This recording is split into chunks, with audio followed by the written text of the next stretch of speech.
Yeah, good morning to you, Craig. You know, all too often during this 30-day mark where we've hit in the Israeli-Hamas war, we have seen students at the center of protests and violent moments. And now a New York State Senate Majority Leader is going to be calling for more money from the governor to provide security for students at religious schools that educate both Muslim and Jewish students. This as we're getting new information on the war in Israel, where the Israeli spokesperson, a military spokesman there, confirming that Israel has completed its encirclement of Gaza, cutting that area in half between north and south. Israeli Prime Minister Benjamin Netanyahu has also said that Israel will now have overall security responsibility in Gaza for an indefinite period of time after its war with Hamas. And that is the clearest indication so far that Israel is planning to maintain control over the lands that are home to some 2.3 million Palestinians.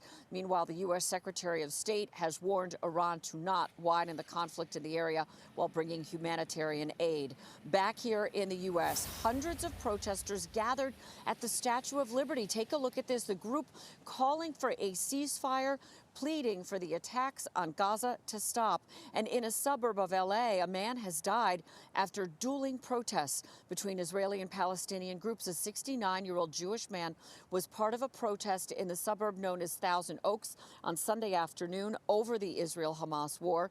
Things turned physical. He was struck in the head by a megaphone, falling, then hitting his head on the ground, and has now died.